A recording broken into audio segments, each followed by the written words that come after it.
중국 경제가 흔들리면 세계 경제는 어떻게 될까? 지금 중국 경제에서 조용하지만 큰 변화가 일어나고 있습니다. 겉으로 보면 중국은 여전히 세계 2위 경제 대국입니다. 하지만 그 안에서는 부동산 시장 붕괴, 지방정부 부채 증가, 그리고 소비 침체라는 세 가지 문제가 동시에 나타나고 있습니다. 문제는 이것이 단순히 중국만의 문제가 아니라는 점입니다. 중국은 세계에서 가장 큰 제조국가이자 한국 최대의 교역국입니다. 그래서 지금 중국 경제에서 벌어지는 변화는 우리의 물가, 수출, 일자리까지 영향을 줄 수 있습니다.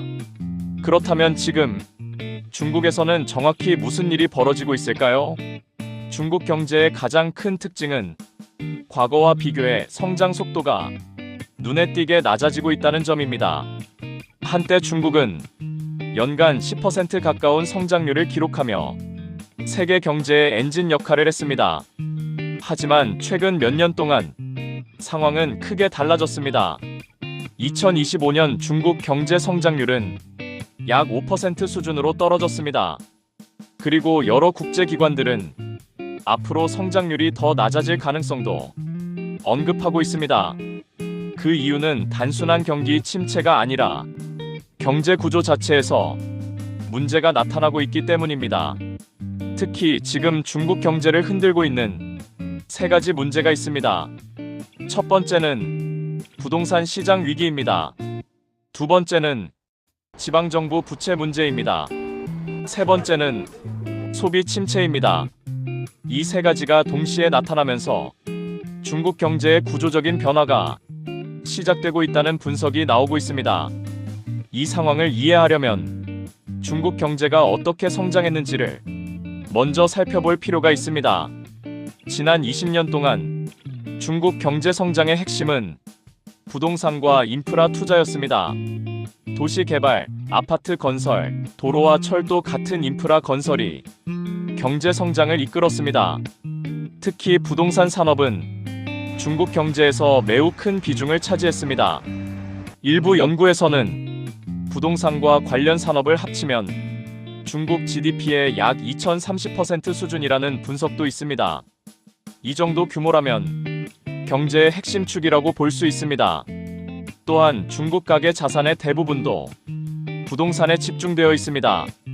즉 집값이 오르면 가계 자산이 증가하고 소비도 늘어나는 구조였습니다. 하지만 몇 년 전부터 정부가 부동산 과열을 억제하기 위해 강한 규제를 시작했습니다. 그리고 그 이후 대형 부동산 기업들이 연쇄적으로 재정 위기를 겪기 시작했습니다. 대표적인 사례가 헝다그룹 같은 대형 개발사입니다. 이후 중국 부동산 시장에서는 미완공 아파트, 주택가격 하락, 그리고 거래 감소 같은 현상이 이어지고 있습니다. 이것이 바로 지금 중국 경제 문제의 출발점이 되었습니다. 하지만 진짜 문제는 단순히 집값이 떨어지는 것이 아닙니다. 더 큰 문제는 부동산 시장이 흔들리면서 지방정부 재정도 함께 흔들리고 있다는 점입니다. 중국 지방정부는 토지를 개발업체에 판매해 재정을 확보해 왔습니다. 즉 부동산 개발이 활발할수록 지방정부 수입도 늘어나는 구조였습니다. 하지만 부동산 시장이 둔화되면서 토지 판매 수입이 크게 줄어들었습니다. 그 결과 지방정부 부채 문제가 점점 커지고 있습니다. 현재 여러 분석에서는 지방정부 관련 부채 규모가 약 18조 달러 이상으로 추정되기도 합니다.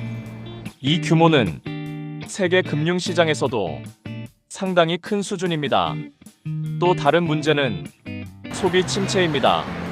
부동산 가격이 하락하면 가계 자산이 줄어듭니다. 그러면 사람들은 돈을 쓰기보다 저축을 늘리게 됩니다. 실제로 최근 중국에서는 소비 심리가 약해지고 저축률이 높아지는 현상이 나타나고 있습니다. 이런 상황이 이어지면 경제 회복 속도도 더 느려질 수 있습니다. 그렇다면 이 변화가 한국과 어떤 관련이 있을까요? 생각보다 그 영향은 매우 큽니다. 첫 번째는 수출입니다. 중국은 오랫동안 한국의 최대 수출 시장이었습니다. 반도체, 화학제품, 기계장비 같은 산업에서 중국 의존도가 높은 편입니다. 만약 중국 경제가 둔화되면 한국 기업의 수출도 영향을 받을 수 있습니다. 두 번째는 원자재 시장입니다. 중국은 세계에서 가장 큰 원자재 소비 국가입니다. 철광석, 구리, 석탄 등 많은 원자재 가격이 중국 수요에 영향을 받습니다. 중국 경제가 둔화되면 글로벌 원자재 시장에도 변화가 나타날 수 있습니다. 세 번째는 환율과 금융 시장입니다. 세계 경제에서 중국의 비중이 크기 때문에 중국 경기 변화는 글로벌 금융 시장에도 영향을 줍니다. 이 과정에서 원화 환율이나 금리 흐름도 간접적인 영향을 받을 수 있습니다. 앞으로 중국 경제는 세 가지 방향으로 전개될 가능성이 있습니다. 첫 번째는 가장 우려되는 시나리오입니다. 부동산 시장이 장기간 침체되고 지방정부 부채 문제가 더 커지는 경우입니다. 이 경우 중국 경제 성장률이 더 낮아질 가능성이 있습니다. 두 번째는 기본적인 시나리오입니다. 정부가 점진적인 정책을 통해 부동산 시장을 안정시키고 경제 성장률을 45% 수준에서 유지하는 경우입니다. 현재 많은 기관들이 이 시나리오를 가장 현실적인 가능성으로 보고 있습니다. 세 번째는 긍정적인 시나리오입니다. 중국 경제가 부동산 중심 구조에서 기술 산업과 소비 중심 경제로 빠르게 전환하는 경우입니다. 이 경우 경제 구조가 안정되면서 장기 성장 기반이 다시 강화될 수 있습니다. 지금 중국 경제에서 나타나는 변화는 단순한 경기 둔화가 아닐 수 있습니다.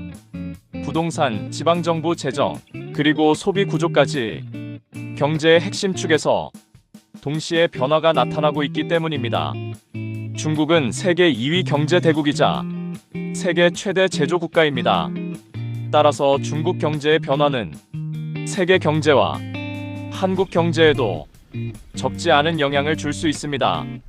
앞으로 중요한 변수는 부동산 시장 안정 여부, 지방정부 부채 관리, 그리고 소비 회복입니다.